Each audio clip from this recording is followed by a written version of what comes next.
우리 앞뒤자고 기쁨으로 인사하겠습니다. 보고 싶었습니다. 감사합니다. 오늘도 우리 찬양대가 찬양했던 것처럼 주님과 함께 걸어가며 함께 나만이 평안을 얻는 게 아니라 함께 평안을 얻는 귀한 가정과 교회가 되시기를 간절히 축원합니다. 그럼 긴 설 명절이 끝났습니다. 제가 여기서 보니까요, 좀 통통해지신 것 같습니다. 우리 교회가 좀 무거워졌다라는 생각이 드는데, 우리 육적으로도 건강하시고 영적으로도 하나님의 말씀으로 채우시는 귀한 성도님들 되시기를 간절히 축원합니다. 여러분, 예전에는 명절이 길어지면 며느리들이 참 힘들었다고 하죠. 근데 지금은 시어머님들이 힘드시대요. 특별히 요번에는 우리 속초에는 눈이 안 왔습니다만 눈이 많이 와서 어딜 나가지를 않는데요.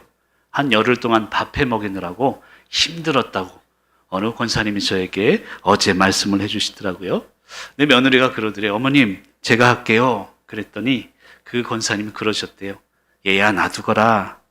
지금 내가 할 수 있으니 하는 것이고 세월이 흘러서 내가 못하거든 그때 해다오. 그랬대요. 저는 그게 어르신들의 마음이다라는 생각이 들어집니다. 그 말씀을 들으면서 그런 생각을 해봤습니다. 아, 가족처럼 대해야 가족이 되는구나. 그런 생각을 해봤습니다. 사랑하는 성도 여러분, 가족처럼 대할 때 우리 모두는 가족이 될 수 있는 것입니다. 가족이 되면 가족처럼 대해야지가 아니라 가족처럼 대할 때 서로가 가족이 됨을 믿으시기를 간절히 축원합니다. 어찌되었건 변화가 많은 세상이죠. 저는 오늘 한평생 글에도 썼습니다만 변화는 있어도 변함은 없어야 할 줄 믿습니다. 한번 따라 하실까요? 변화는 있어도 변함은 없어야 합니다. 이런 모습들이 많이 변화했죠. 가족의 모습도 그렇고 명절의 모습도 변화했습니다. 시대에 따라서 변화해야 합니다. 그러나 그 중심에 있는 마음만큼은 변함이 없어야 될 줄 믿습니다. 점점 변화하는 이 시대를 살아가면서 변함없는 마음으로 말씀을 중심으로 승리하시기를 간절히 축원합니다. 저는 요즘 그런 이야기를 계속하고 있죠. 여러분, 일하지 마십시오. 사명을 감당하십시오. 여러분, 교회까지 와서 교회마저도 일해서는 안 됩니다. 일은요, 직장에서 하시고 교회에 와서는 사명을 감당할 수 있어야 합니다. 여러분, 일하는 사람은 늘 미련이 남습니다. 좀 더 잘할 걸. 하지만 사명을 감당하는 사람은 미련이 남지 않습니다. 왜냐하면 사명은 하나님의 일이고 하나님께서 우리의 삶을 인도하시기 때문입니다. 하나님의 일, 사명을 감당하기 위해서 바로 예배가 중심이 되어야 된다는 것입니다. 여러분, 코로나19를 지나면서 많은 목사님들이, 우리 목사님들도 모여서 예배가 대안입니다 라는 이야기를 많이 했습니다. 예배의 자리에 나오셔야 합니다. 예배가 대안입니다. 그러나 저는 그렇게 생각지 않습니다. 여러분, 예배는 대안이 아닙니다. 예배는 원안이 되어야 합니다. 여러분, 상황이 힘들고 어렵다고, 아니 상황이 좋다고 상황에 흔들리는 것은 예배가 아닙니다. 좋으나 힘드나 예배의 자리를 지키는 것, 예배가 대안이 되어서는 안 됩니다. 예배는 우리의 삶의 원안이고 중심이 되어야 되는 것입니다. 아니, 목사님 삶도 바쁘고 새벽기도, 수요기도, 금요기도, 예배도 많은데 다 어떻게 참여합니까? 너무 힘들어요. 여러분, 내가 나를 이끌어 가려니 힘든 것입니다. 성령님께 맡기면, 성령님이 인도하신 대로 나아가면 힘들지 않는 것입니다. 그래서 그런 의미에서 보면 예배는요, 하나님과의 진정성 있는 관계다라고 설명할 수 있는 것입니다. 그럼 성도의 진정성이란 무엇일까 고민해 봤습니다. 제가 내린 결론은요, 성도의 진정성이란 진실하며 정성을 다해 성령의 인도하신 대로 사는 것이 아닐까, 그런 생각이 듭니다. 이 화면을 보면서 제가 성도의 진정성 하면 한번 읽어주시면 좋을 것 같습니다. 성도의 진정성. 아멘. 여러분, 삼행시처럼 제가 문장을 써봤습니다만 이게 진정성이 아닐까요? 거짓말하지 않는 것, 진실한 것도 진정성이겠지만 결국에는 성령의 인도하심대로 살아가는 것이 성도에게 진정성임을 믿으시길 바랍니다. 여러분, 진정성의 특징이 있습니다. 그것은요, 갈수록 좋아진다는 점에 있습니다. 여러분, 운동 나가기가 요즘은 쉽지 않죠. 저도 아내하고 자전거 타는 것을 가끔 이제 나가는데요, 자전거 타는 게 쉽지 않아요. 아내를 설득하는 것도 쉽지 않습니다. 따뜻한 아랫목이 좋은 것이죠. 자전거도 꺼내야 되고 옷도 좀 챙겨야 되고. 근데 아내를 달래서 이제 꺼내고 다 꺼내줘요, 제가. 그리고 영랑호를 한 바퀴 돌면요, 힘들어할 줄 알았는데 아내가 한 바퀴 더 돌재요. 그리고 집에 오면요, 와, 개운하다 그래요. 여러분, 진정성이라는 것은요, 처음에 힘들지만 갈수록 좋아지는 것을 의미합니다. 여러분, 술 마실 때 생각나세요? 아무도 안 마셔봤던 사람들처럼 하시는데 제 얘기입니다, 제 얘기. 술 마시기 전에는요, 들떠 있어요. 야, 오늘 6시만 되면 만날 사람들이 있죠? 근데 술 마시기 전에는 설레지만 마시고 난 다음에 머리 아파요. 여러분, 이것은 좋은 게 아닙니다. 진정성이라는 것은 처음에는 힘들지만 시간이 지날수록 유익을 주는 것입니다. 그게 예배의 자리고 성도의 관계임을 믿으시길 간절히 축원합니다. 예배를 통해 이런 진정성이 회복되어야 된다는 것입니다. 예배의 자리는 나를 비우고 하나님으로 채우는 자리이기 때문입니다. 경쟁의 세상에서 살다가 이제는 경건의 교회 안으로 들어와서 경쟁의 모습은 내려놓고 경건의 모습, 거룩의 모습으로 채우기에 그것이 바로 진정성의 의미임을 믿으시기를 간절히 축원합니다. 성령 충만을 이야기하는 것입니다. 여러분, 인간은요, 내 감정만큼, 내 노력만큼 변하지 않습니다. 성령 충만한 만큼 변하는 것입니다. 그래서 예배를 통해 성령 충만하게 되면 우리의 삶 전체가 변화되게 되는 것이죠.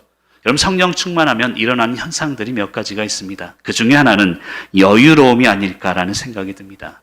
여러분, 어르신들, 저도 그랬던 것 같아요. 새벽부터 새벽 예배에 나오면 저녁 10시, 11시까지 신방하고 열심히 일하고 그리고 집에 들어가면서 뿌듯했습니다. 오늘도 하나님의 사명을 감당했구나.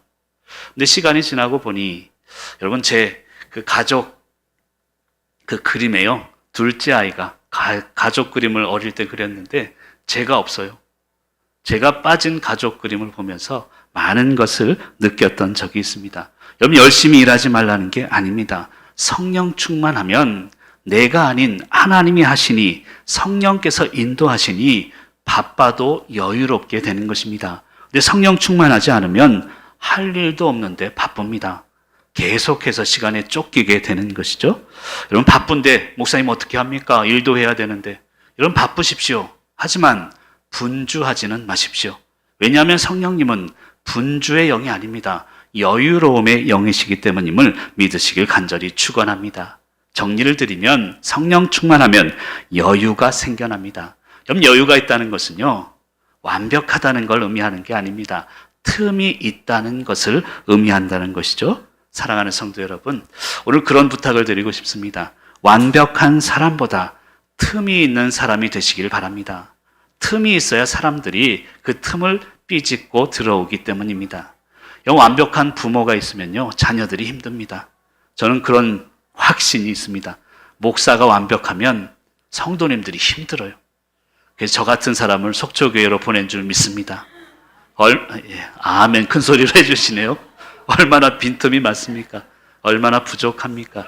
하지만 그 빈틈이 있어야 성도님들이 전화를 언제 해도, 전화도 받아도 부담이 없는 것이고, 제 방에 언제든지 오셔도 함께 이야기 나눌 수 있는 그런 빈틈 있는 삶, 그것이 오히려 성령 충만의 삶임을 믿으시길 바랍니다. 여러분, 빈틈이 있고 성령 충만하고 결론적으로는 진심의 공동체를 이야기하는 것입니다. 진심이 담기면요, 여유가 있습니다. 그리고 여유가 있으면 진심으로 품게 되는 것입니다. 오늘 경건의 교회 4번째 시간인데요, 경건의 교회는 진심의 공동체인 줄 믿습니다. 여러분, 사랑해도요, 진심으로 사랑해야 통할 수 있는 것이죠. 여러분, 부부가 왜 싸웁니까? 사랑하는 거 압니다. 하지만 진심이 아님을 느낄 때 싸우게 되는 것입니다. 왜 자식들이 비뚤어집니까? 부모가 사랑하죠. 하지만 진심으로 공감하지 않을 때 자식들이 비뚤어지게 되는 것입니다. 여기 여성분들이 많이 와 계십니다만, 여러분, 남편분들 실수해서 화납니까? 그렇지 않아요. 아무리 실수해도 받아들일 수 있습니다. 그게 우리 교회 아내분들의 여유로움이라고 믿습니다. 우리 남편분들 아멘도 안 해주시네요. 그런데 실수하는 것은 받아들일 수 있지만 진심이 아닐 때 화나는 것입니다. 말 한마디를 해도 진심이 담겨 있어야 그 그 실수들을 받아들일 수 있는 것이죠. 어제 권사님들과 이야기하면서 어느 권사님 한 분이 그런 얘기를 하더라고요. 시집을 홍천에 가셨대요. 누군가 또 이게 막 이제 따지려 하지 마십시오.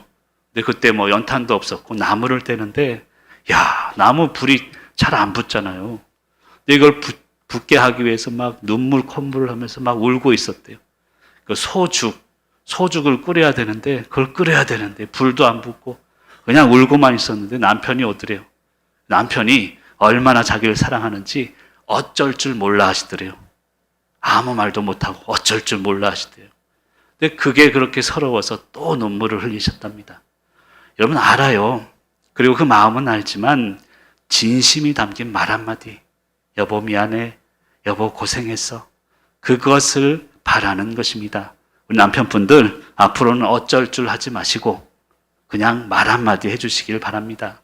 그게 진심의 가정이고 진심의 부부고 진심의 공동체이기 때문입니다. 오늘 말씀을 통해서 경건의 교회는 이 진심의 마음을 회복하는 공동체임을 깨닫는 귀한 시간이 되시길 간절히 축원합니다. 그럼 경건의 교회는 진심의 공동체인데요. 진심의 공동체가 어떤 공동체일까? 첫 번째는요, 들어주는 공동체가 진심의 공동체입니다. 우리 20절 말씀을 같이 한번 읽어볼까요? 시작.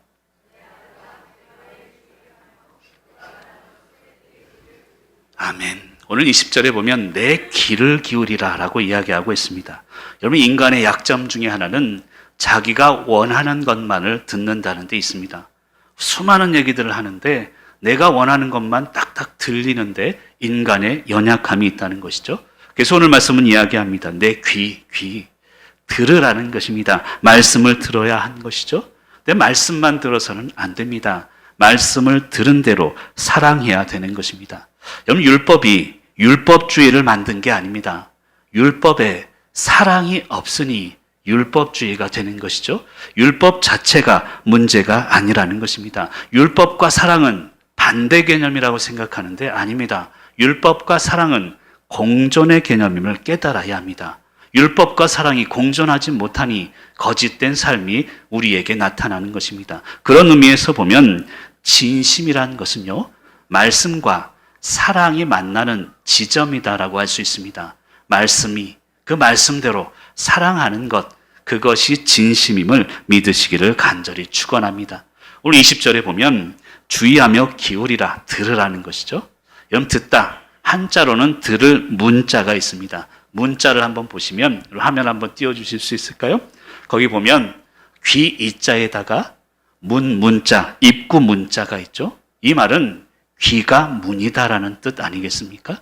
여러분, 귀가 문이에요. 여러분, 들음을 통해서 외부 세계가 내 안으로 들어온다는 뜻입니다. 듣지 못하면 외부에 있는 모든 개념들을 우리는 알아들을 수가 없다는 것입니다. 말씀을 듣다 보면 알게 됩니다. 그리고 말씀이 곧 내 성품이 되어야 된다는 것입니다. 화면을 보면서 한번 읽어볼까요? 말씀이 시작. 아멘. 여러분, 귀를 열어야 외부 세계 그리고 말씀이 내 안으로 들어오는 귀가 문이 되는 그런 체험을 하게 될 줄 믿습니다. 여러분, 솔로몬이요, 하나님께 구한 것이 있죠. 무엇을 구했습니까? 지혜라고 지금 답을 하시는데, 여러분, 열왕기상 3장 9절에 볼까요? 여러분, 솔로몬은 지혜를 구한 적이 없습니다. 한번 읽어볼까요? 시작.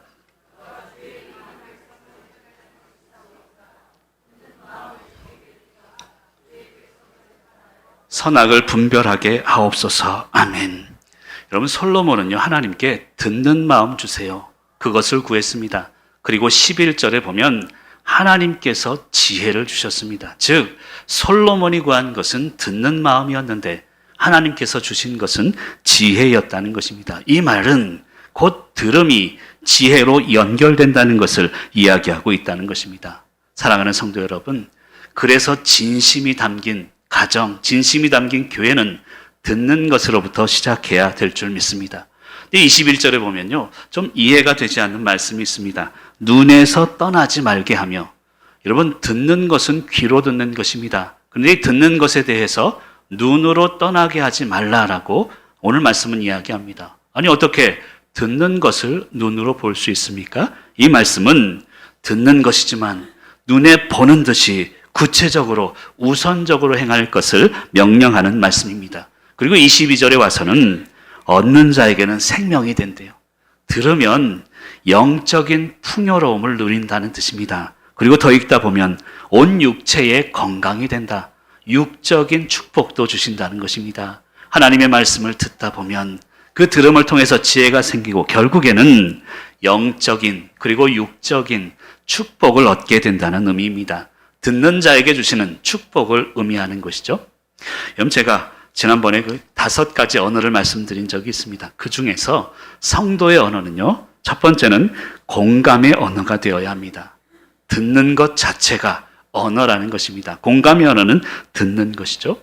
들어주면, 공감하면 해결된다는 것입니다.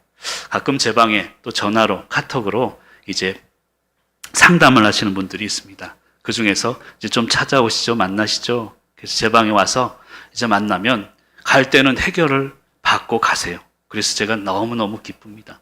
근데 제가 한 게 없어요. 그냥 오셔서 한 2시간 혼자 떠드시다가 혼자 해결하고 가십니다. 듣는 것만으로도 해결책이 되는 것이죠. 저는 중간에 그냥 아이고 아니 나라면 나라도 그랬을 겁니다. 이런 얘기 한마디씩 해주면 그냥 해결하고 간다는 거예요. 어떤 분들 그런 분들 계시죠. 나라면 그렇게 안 했을 건데 그거 잘못했어. 그래서는 안 됩니다. 그냥 공감해주고 들어주는 공감의 언어로 다가갈 때 진심의 관계가 된다는 것입니다. 그리고 두 번째 성도의 언어는 영혼의 언어가 되어야 합니다. 이것은 행동을 의미합니다. 반복된 행동 그 자체가 언어라는 것임을 이야기하고 있다는 것입니다. 여러분, 남편분들 사고치고 오면 어떠세요? 그래도 저녁밥 먹을 때 되면 밥 차리시잖아요. 아무 말 않고 그래도 밥은 먹고 살아야지. 그게 하루 이틀입니까? 평생 살아오면서 힘들고 어려워도 사고를 치고 들어와도 반복적으로 행동하면서 그 행동이 뭐이니 그게 진심이 되는 것입니다. 사랑하는 성도 여러분, 우리 교회가 경건의 교회로 거룩한 채 하는 게 아니라 진심의 공동체로 서로의 말을 들어주고 공감해주고 행동하는 그런 공동체가 되시기를 간절히 축원합니다. 그리고 두 번째, 이 진심의 공동체라는 것은요, 마음을 지키는 공동체입니다. 자, 두 번째로 한번 읽어주시면 좋겠습니다. 두 번째로 우리 23절 말씀 같이 읽습니다. 모든 지킬 만한 것 중에 더욱 내 마음을 지키라. 생명의 근원이 이에서 남이니라. 아멘. 여러분, 살다 보면 지킬 게 참 많습니다. 부자들은요, 돈을 지키려 하죠. 그래서 또 투자를 합니다. 돈을 지키기 위해서 또 다른 돈을 가지고 투자를 합니다. 지식인들은 학사, 석사, 박사, 지식에 또 투자를 합니다. 정치인들은 권력을 지키려고요. 여러분, 뉴스를 보십시오. 뻔한 거짓말들, 자신의 권력을 지키기 위함 아닙니까? 나라와 민족을 생각하는 말이 아니라 그저 권력을 지키기 위한 뻔한 거짓말을 통해서 세상은 권력, 돈, 지식을 지키려고 노력합니다. 하지만 믿는 성도가 지켜야 되는 것은 아무것도 아닙니다. 돈도 아니요, 명예도 아니요, 권력도 아니라 마음을 지켜야 된다는 것입니다. 마음과 기도는요, 연결되어 있습니다. 우리가 기도하는 이유는 바로 마음을 지키기 위해서입니다. 그리고 아이러니한 게 있는데요, 지키기 위해서 버려야 하는 것이 바로 기도의 아이러니라는 것입니다. 사랑하는 성도 여러분, 기도의 자리는요, 내가 주인이 아님을 깨닫는 자리입니다. 나는 종입니다. 이것을 깨닫는 것이죠. 기도할수록 내가 어떤 존재인지를 깨닫게 됩니다. 그리고 내 마음을 지키게 되는 것입니다. 그럼 나를 버려야 내가 누구인지를 아는 것이죠. 나를 보내신 분이 누구이신지를 깨닫게 됩니다. 그리고 비로소 내 마음을 지킬 수 있다는 것입니다. 사랑하는 성도 여러분, 왜 기도하십니까? 세상의 것 지키려고 기도하는 게 아니라 마음을 지키려고 기도해야 합니다. 물론 돈, 명예, 권력, 때로는 자식들의 축복들 기도하셔야 합니다. 그러나 그 이전에 내 마음을 지킬 수 있는 기도가 선행되어야 함을 이야기하고 있습니다. 왜 그럴까요? 기도는 영적 현상 아닙니까? 영적 기도, 영적 싸움은 영적인 것을 지키기 위해서 하는 것이지 세상의 것을 지키기 위해서 하는 것이 아니기 때문입니다. 그래서 오늘 말씀은 이야기합니다. 마음을 지켜라. 그리고 생명의 근원이 이에서 나기 때문이야. 라고 이야기하고 있다는 것입니다. 여러분, 경건의 교회는요, 생명을 품은 교회인 줄 믿습니다. 우리 교회, 경쟁의 세상 속에서 생명을 품고 경건의 교회 역할을 감당할 수 있기를 간절히 축원합니다. 그러기 위해서 마음을 지키시고 상대방의 마음도 지켜주셔야 하는 것입니다. 여러분, 빌립보서 4장 7절에 보면 마음과 생각에 대한 말씀이 나옵니다. 같이 한번 읽어볼까요? 시작.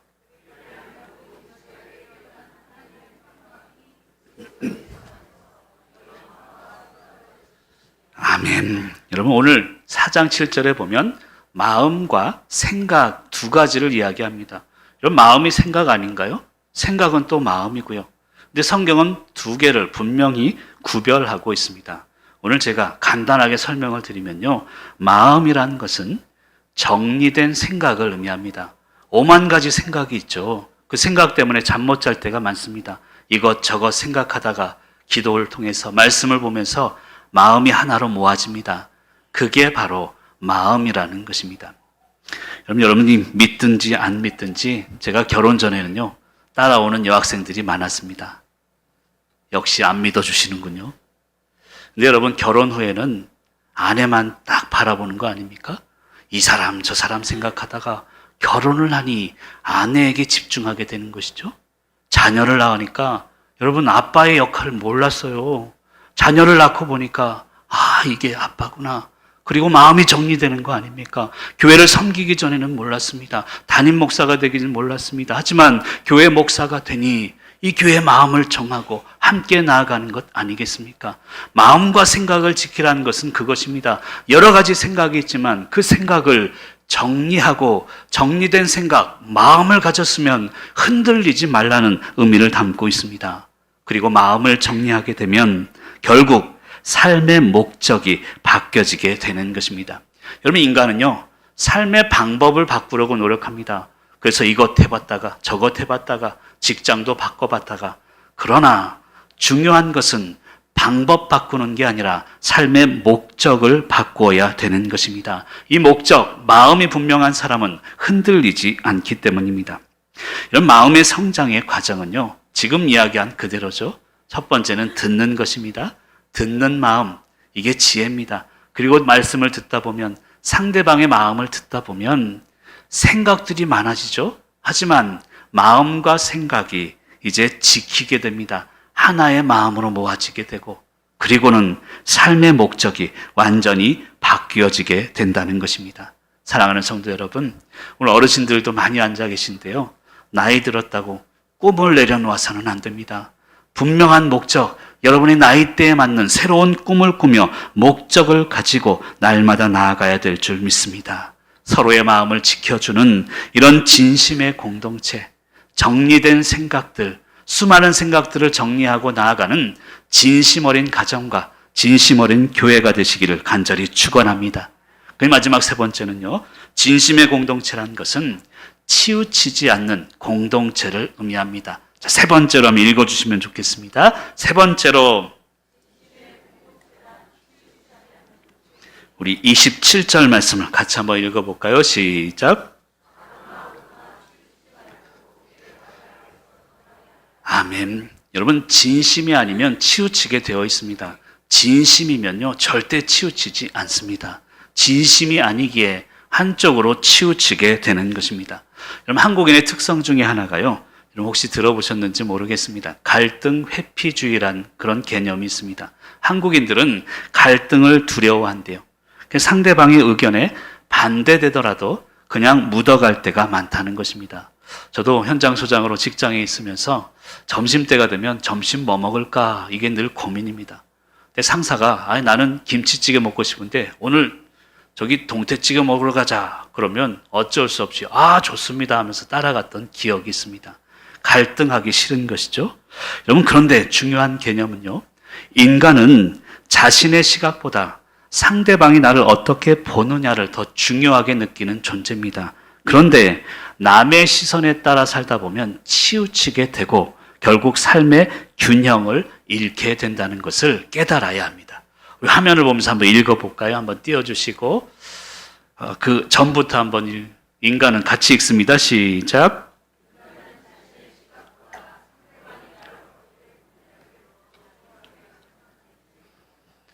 남의 시선에 따라 살다 보면 치우치게 되고 결국 삶의 균형을 잃게 됩니다. 아멘. 그럼 남의 시선에 따라서 이제 살다 보면 치우치게 되고 균형을 잃게 됩니다. 그렇다고 내 주장만 하라는 것은 절대 아닙니다. 갈등은 있어도 치우치지는 말아야 한다는 것입니다. 갈등을 이기고 조화와 균형을 이루는 것, 그것이 바로 진심의 공동체이기 때문입니다. 그럼 살다 보면요, 내 의견에 반대하는 사람들이 생겨납니다. 그런데 내 의견에 반대하는 것이지 나에게 자체를 싫어하는 게 아닙니다. 그것을 깨달아야 상처받지 않는다는 것이죠. 생각이 다른 것이지 나를 싫어하는 게 아니라는 것입니다. 내 다른 생각과 다른 의견을 얘기하면 저 사람이 나를 싫어하나 보다라고 생각을 합니다. 그래서 상처를 입게 되고 그래서 염려하게 되는 것이죠. 염려라는 단어를 제가 헬라어로 찾아봤더니 메림나라는 단어를 쓰는데요. 몸과 생각이 분리되다라는 뜻입니다. 그럼 지금 여러분들 보니까 아유 우리 목사님 또 설교가 길어지네. 몸은 여기 있고 마음은 또 집안에 있으면 그게 염려라는 것이죠. 평안은요 같이 있는 거예요. 그래 이 시간 예배드리는 시간 어찌 되었든지 내 몸이 있는 곳에 생각이 함께하면서 하나님께 예배드릴 때 진정한 평안이 있다는 것입니다. 저는 그런 생각이 들어요. 목회를 하면서 엑스레이나 MRI로 성도님들 마음을 딱 찍으면 마음이 딱 찍혔으면 좋겠다. 그런 생각이 가끔 들 때가 있습니다. 이런 마음이 힘든 이유는요. 눈에 안 보여서 힘들어요. 그리고 이 마음은요. 변화무쌍합니다. 아침에는 기분 좋았다가 점심때쯤 되면 짜증이 날 때도 있고요. 오늘은 기분 좋았다가 내일은 큰 소리 날 때도 있습니다. 내 마음이지만 내 마음대로 안 돼요. 여러분 이 말의 의미는 뭐냐면 내 마음의 주인은 내가 아니라 하나님이시라는 뜻입니다. 내가 마음대로 할 수 없으니 내 마음의 주인 되시는 하나님께 내 마음을 가지고 가고 진심으로 치우치지 않는 삶을 살아야 된다는 것입니다. 세상 천지 뭐라 해도 내가 진심이면 되는 것입니다. 살다 보면 상처를 받게 되는데요. 상처받았다는 것은 내가 진심이었다는 의미입니다. 지금 상황에 마음이 아픈 이유는 진심으로 상황에 최선을 다했다는 뜻 아니겠습니까? 그리고 사람에게 상처받는 이유는 진심으로 그 사람을 대했다는 의미임을 깨달으시기를 바랍니다. 지나가는 사람에게 마음 아플 일이 없습니다. 내가 사랑했고 내가 최선을 다했기에 그게 상처로 남는다는 것이죠. 그러나 사랑하는 성도 여러분, 상처 앞에서 우리가 지켜야 되는 것은 좌우로 치우치지 않음입니다. 늘 그 중심을 지키면서 진심으로 살면 되는 것입니다. 그래서 오늘 말씀은 진심으로 살기 위해서 세 가지를 이야기합니다. 세 가지를 지켜야 된다고, 치우치지 않기 위해서는 세 가지를 지켜야 된다고 이야기합니다. 첫 번째는 말입니다. 24절에 보면 말에 대한 이야기를 하고 있는데요. 말을 지켜야 된다는 것입니다. 사랑하는 성도 여러분, 그래서 말 한마디를 해도 생각 없이 말하면요, 나중에 꼭 근심하게 됩니다. 아까 얘기했지만 정리된 생각, 마음을 가지고 상대방에게 자그마한 말 한마디라도 해줄 때에 그 말을 지킬 때 우리는 진심 어린 그런 공동체가 될 줄 믿습니다. 말의 특징이 있는데 앞에서 말하는 건 괜찮습니다. 서로 잘 되기 위해서죠. 내 말이라는 것은 뒤에서 돌아오면 아파요. 그것도 많이 아픕니다. 이 말을 지키는 저와 여러분이 되시길 간절히 축원합니다. 두 번째는 25절에 눈에 대한 이야기를 합니다. 눈을 지키라는 것이죠.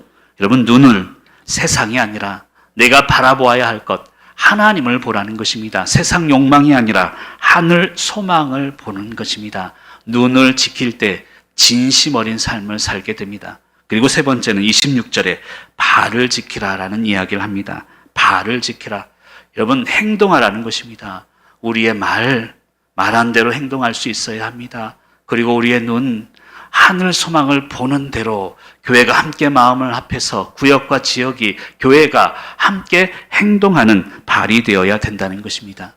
오늘 한평생 글에 기름진 땅에 거목이 자랍니다라는 글을 썼습니다. 사랑하는 성도 여러분, 여러분이 기름진 가정을 만들어야 자녀들이 거목이 되지 않겠습니까? 우리 어른들이 기름진 부모가 되어주셔야 우리 귀한 교회를 통해서 가정을 통해 자녀들이 잘 자라게 될 줄 믿습니다. 거목이 되려 하지 마시고 기름진 땅이 되어주시기를 간절히 축원합니다. 이제 말씀을 마무리하려고 하는데요. 여러분, 우리에게 주신 가정과 관계와 교회에게 나는 진심인가? 이런 고민을 해보았습니다. 고린도전서 12장 31절에 보면 이런 말씀이 있습니다. 같이 한번 읽어보실까요? 시작.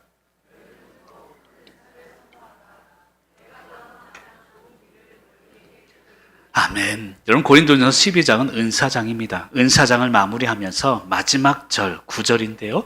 더욱 큰 은사를 사모하라. 이 은사 저 은사 많이 있지만 더욱 큰 은사를 사모하라. 이 더욱 큰 은사는 사랑입니다. 사랑을 사모하라는 것입니다. 여러분, 아이러니하죠? 사랑하면 되는데 사랑을 사모하라고 오늘 말씀은 이야기하고 있습니다. 진심으로 사랑하라는 뜻입니다. 사랑하는 채 말고 사랑하시기를 바랍니다. 거룩한 채 말고 거룩한 저와 여러분이 되시기를 간절히 축원합니다. 여러분, 이영표 선수 잘 아시죠? 그분이 간증을 할 때 그런 간증을 한 게 생각이 났습니다. 나는 유명해지고 싶지 않았습니다. 다만 축구의 진심이었을 뿐입니다. 그런 고백을 했습니다. 여러분, 진심으로 살면 하나님께서 우리를 세우실 것입니다. 우리 귀한 교회가 경쟁의 세상에서 경건의 교회가 되길 바랍니다.